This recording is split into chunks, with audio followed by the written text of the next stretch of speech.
जय हिंद प्यारे साथियों। तो कैसे हैं आप? आशा करता हूँ स्वस्थ होंगे, मस्त होंगे और अपनी तैयारी में व्यस्त होंगे। साथियों, हम टिश्यू पढ़ रहे थे। टिश्यू की आज ये लास्ट एंड फाइनल क्लास होने वाली है। इसके अंदर हम सेल डिवीज़न भी पढ़ लेंगे आज साथ साथ में, और अपना टिश्यू भी कंप्लीट कर लेंगे। ठीक है, तो अपन ने पढ़ लिया था भाई साहब कनेक्टिव टिश्यू, एपिथेलियल टिश्यू और आपका नर्वस टिश्यू, और अपना मस्क्यूलर टिश्यू बाकी था, यानी पेशी ऊतक अपना बाकी था। तो आज पेशी ऊतक को पढ़ करके उसके बाद में हम सेल डिवीजन को पढ़ेंगे। ठीक है, तो उसके सबसे पहले आता है मस्क्यूलर टिश्यू, यानी पेशी ऊतक, जो कि 3 प्रकार का होता है: रेखित पेशी, हृदय पेशी और चिकनी पेशी, या अरेखित भी बोल सकते हैं जिसको। अब सबसे पहले रेखित पेशी ऊतक क्या होता है? ये कौन सा टिश्यू है? स्केलेटल टिश्यू, जो कि रेखित पेशी है। ये बेलनाकार, कैसा? बेलनाकार बहुनाभिकीय, सॉरी, बेलनाकार बहुनाभिकीय और स्वैच्छिक शाकाहारित होता है। बेलनाकार होता है, स्वैच्छिक होता है, नहीं अपनी इच्छाओं पर निर्भर रहता है, अनिच्छिक नहीं होता है, और यह अस्थि से जुड़ी होती है। किससे जुड़ा होता है? अस्थि से जुड़ा होता है। कौन? रेखित पेशी किससे जुड़ी होती है? अस्थि से जुड़ी होती है। और गहरी व हल्की पट्टी इसमें प्रेजेंट होती है। ये आपको इसकी संरचना दिखाई दे रही होगी, जिसके अंदर क्या है, इसको इधर कर देते हैं। इसके अंदर एक गहरी पट्टी होती है और हल्की पट्टी भी होती है। इसके अंदर रेखित पेशी की संरचना की बात करते हैं तो कैसी होती है इस आकृति? बेलनाकार बहुनाभिकीय, स्वैच्छिक और शाकारहित। गहरी व हल्की पट्टी इसमें प्रेजेंट होती है। बात करते हैं अरेखित पेशी की। क्या होती है अरेखित पेशी या चिकनी पेशी, जिसको अरेखित या चिकनी पेशी भी अपन बोल सकते हैं। ठीक है, यह आपकी अरेखित पेशी या चिकनी पेशी, जो कि अनैच्छिक कार्य करती है। अब अनैच्छिक कार्य कर रही है तो अनैच्छिक पार्ट के अंदर वो जो क्रिया अपने, जो पार्ट अपना अनैच्छिक करता है तो वहीं पाई जाती है, उन्हीं में तो पाई जाएगी ना। अब होती है ऐसी, एक केंद्र की होती है और सिरे से नुकीली होती है। आपको दिखाई दे रहा होगी सिरे से नुकीली। ठीक है, यहाँ भी दिखाई दे रही होगी सिरे से नुकीली है ना। यहाँ गहरे व हल्के पट्टियाँ अनुपस्थित। अब यहाँ पर किसी प्रकार की गहरे व हल्की पट्टियाँ नहीं पाई जाती है। भी मैंने आपको बताया कि अनैच्छिक कार्य करती है, तो अनैच्छिक कार्य करती है तो अनैच्छिक कार्य अपने कौन से ऑर्गन करते हैं? आंखें करती है, मूत्रवाहिनी के अंदर, श्वसनिका के अंदर आंखों की पलकों का झपकना अनैच्छिक कार्य है ना। मूत्रवाहिनी के अंदर श्वसन लेना, ये वगैरह जो चीज़ है, इनके अंदर कौन सी पेशी पाई जाएगी, पेशी ऊतक पाया जाएगा? तो अरेखित पेशी ऊतक अपने को देखने को मिल जाता है। और अरेखित कार्य इसका सॉरी अनैच्छिक कार्य ये करता है। ठीक है, नुकीला भी होता है वो। अब उसके बाद अपन बात कर लेते हैं हृदय पेशी की। किसकी बात करते हैं? हृदय पेशी की, कार्डिक मसल की अपन बात कर लेते हैं। ये हृदय पेशी ऊतक अपना, कार्डिक मसल्स ऊतक अपना आ जाता है। बात करते हैं कि ये क्या होता है। अब नाम हृदय है तो पाया कहाँ जाएगा? पाया भी तो हृदय की पेशियों में पाया जाएगा ना। कहाँ पाया जाएगा रे? तो हृदय की पेशियों में पाया जाएगा। ठीक है, अब इसके अंदर क्या है, शाखाओं के साथ उपस्थित होता है। मतलब शाकीय होता है और अनैच्छिक व बेलनाकार होता है। देखो, शाखाओं के जैसे ही तो पाया जा रहा है, ये शाखा बनी हुई है पेड़ पौधे की जैसे, और अनैच्छिक होता है और बेलनाकार है। गहरी व हल्की पट्टी अनुपस्थित, इसमें गहरी व हल्की पट्टी इसमें भी नहीं पाई जाती है, और अपने चिकनी पेशी में भी नहीं पाई जाती है। पाई जाती है तो रेखित पेशी में पाई जाती है, जो कि ऐच्छिक में हो। और अब बात करते हैं हृदय पेशी की, जो कि अनैच्छिक है, वो हृदय की पेशी में पाया जाता है। कौन? ये जो अपना हृदय पेशी ऊतक कहाँ पाया जाएगा? हृदय की पेशियों में पाया जाएगा। ठीक है, अनैच्छिक कार्य करना है तो किसकी बात की? अपने अपने बात की साहब, अपने मस्कुलर टिश्यू की, जो कि 3 प्रकार का होता है: रेखित पेशी, अरेखित पेशी और हृदय पेशी। रेखित पेशी की बात करें तो वो स्वैच्छिक होता है, किसी प्रकार की उसके ऊपर दबाव नहीं होता है। ठीक है, और वो गहरी व हल्की पट्टी उसमें पाई जाती है। ठीक है, और बात करते हैं अरेखित पेशी की या चिकनी पेशी की, तो वो अनैच्छिक कार्य करता है। वो एक केंद्र की वह सिरों से नुकीला होता है। ठीक है, और आँखों की पलक, मूत्रवाहिनी और श्वसन वाहिनी के अंदर ये पेशी ऊतक पाया जाता है। उसके बाद अपन बात करते हैं हृदय पेशी ऊतक की, तो अपना हृदय पेशी ऊतक हृदय की पेशियों में पाया जाता है। ठीक है, और ये भी क्या होता है? अनैच्छिक होता है और एक केंद्र की होता है। ठीक है, और शाखाएं इसमें पाई जाती है, और बेलनाकार भी देखने को मिल जाता है, और शाखाओं के पाया जाता है तो शाखा के जैसे ही होगा ना। अब उसके बाद अपना जो यहाँ पर टिश्यू कंप्लीट हो गया, और अपन पढ़ने वाले सेल डिवीजन। क्या पढ़ेंगे? सेल डिवीजन, कोशिका विभाजन। कोशिकाएं टूट करके और अलग अलग भागों में, यानी एक कोशिका के दो टुकड़े। वही सिंपल सी बात है, छठी क्लास में आपने पढ़ा था कोशिका विभाजन, वही कोशिका विभाजन है। ठीक है, एक कोशिका टूट करके दो बनाएगी, दो चार बनाएगी, चार छः बनाएगी, ऐसे बनाएगी। ठीक है, तो बात कर लेते हैं हम अपने माइटोसिस और मियोसिस की, यानी समसूत्री विभाजन और अपना अर्धसूत्री विभाजन। समसूत्री विभाजन क्या होता है? देखो फिक्स बात है, एकदम ईजी है। दोनों के अंदर अगर डिफरेंट की बात करें तो जो अपना समसूत्री विभाजन है ना, इसके अंदर तो जो पेरेंट सेल है ना, वैसी इसके जो पुत्र कोशिका है डॉटर सेल होगी। ठीक है, मतलब बाप और माता पिता के जैसे बेटा बेटी होगा।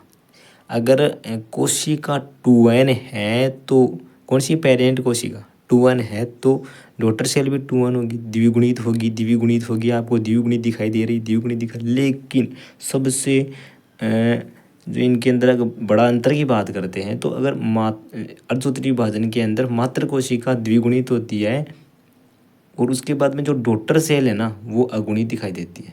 ये देखो पेरेंट सेल से डेट, ये डॉटर सेल तो 2n2 नहीं, लेकिन उसके बाद अगर इनके अंदर विभाजन होता है ना तो जो है क्या हो रहा है, एन यानी अगुणित होती है।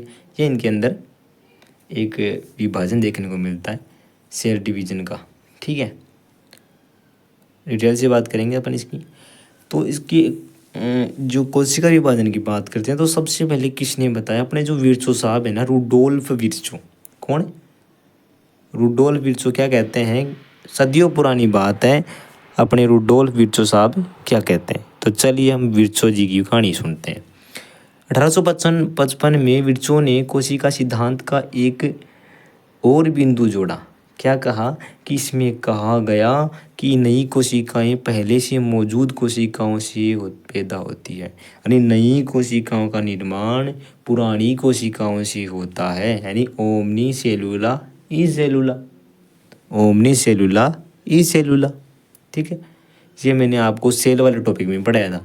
ठीक है, क्योंकि कोशिका विभाजन तो आएगा वहाँ पर। ठीक है, और इसका कार्य क्या है, बस इन्होंने रुडोल्फ विर्चो साहब ने एक सरल सी बात बताई थी कि जो कोशिकाएं हैं उनका निर्माण जो पहले बन चुकी कोशिकाएं उनसे ही निर्माण होता है, नहीं नई कोशिकाओं का निर्माण पुरानी कोशिकाओं से होता है। तो पुरानी कोशिका टूटेगी तो उन्हीं से तो निर्माण होगा ना।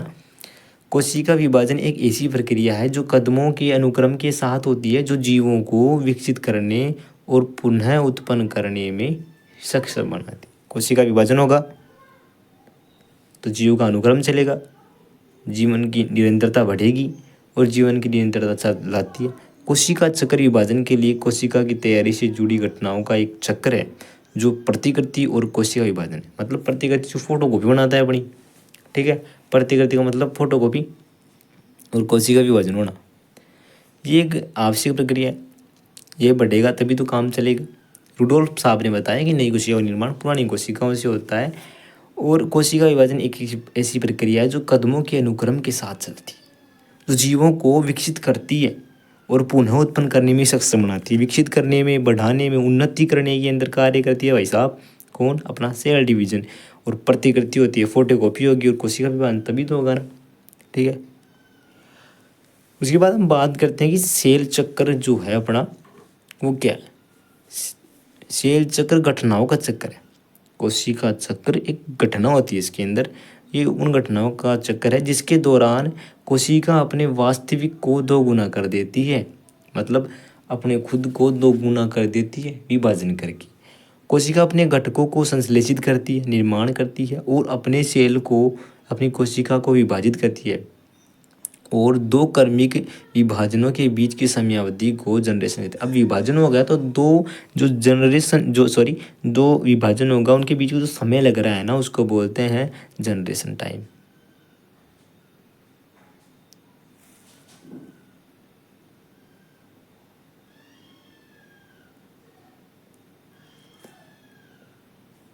क्या बोलते हैं? Generation time. दो क्रमिक विभाजनों के बीच की समयावधि को जनरेशन टाइम अपन बोलते हैं।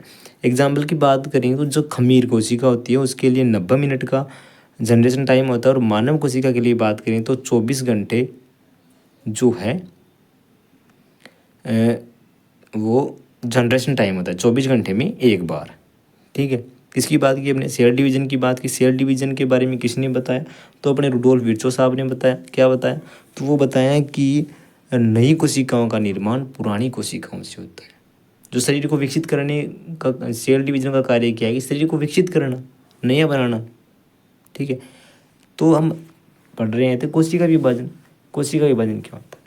सूत्री विभाजन और अर्धसूत्री विभाजन, दो प्रकार का होता है कोशिका विभाजन में, माइटोसिस और मियोसिस। यह एक प्रकार सूत्री विभाजन अर्थात माइटोसिस की बात करते हैं तो यह एक प्रकार का विभाजन कायिक कोशिकाओं में पाया जाता है। ये कौन सी कोशिकाओं में पाया जाता है? कायिक कोशिकाओं में पाया जाता है। ये पाया जाता है जननिक कोशिकाओं में, गेमेटिक सेल्स के अंदर प्रेजेंट होता है। कौन? अर्धसूत्री विभाजन। और इस विभाजन के द्वारा शारीरिक कोशिकाओं का ही निर्माण होता है। कौन सी कोशिकाओं का? शारीरिक कोशिकाओं का निर्माण होता है। लेकिन अर्धसूत्री विभाजन के द्वारा जनन कोशिकाओं का निर्माण होता है। एक केंद्रक के विभाजन से दो केंद्रकों का निर्माण होता है। किसके अंदर? अपने माइटोसिस के अंदर।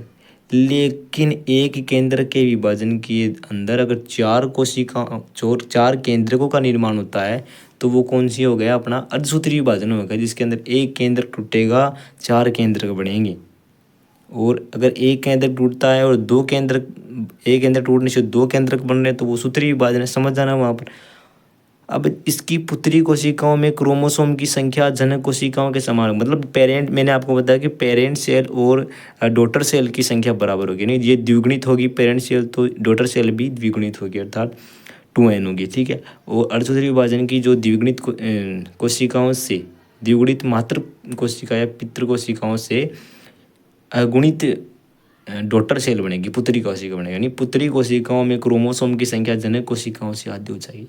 अर्धसूत्री का मतलब आधा हो जाना, मतलब माता पिता की कोशिकाओं के अंदर जो मातृ कोशिका है उससे का अगर विभाजन होगा ना तो विभाजन के दौरान जो कोशिकाएं बनेगी उनके अंदर कोशिकाओं में जो आधी होगी वो कोशिकाएं अर्थात गुणित होगी, अगुणित होगी, गुणित होगी, हिप्लॉइड होगी, और डिप्लॉइड कौन सी होगी? सूत्री विभाजन वाली होगी। ठीक है, तो आज अपन ने अपने टिश्यू को भी पूरा कर लिया है और सेल डिवीजन को भी पढ़ लिया है। क्लास को शेयर करिएगा। जय हिंद।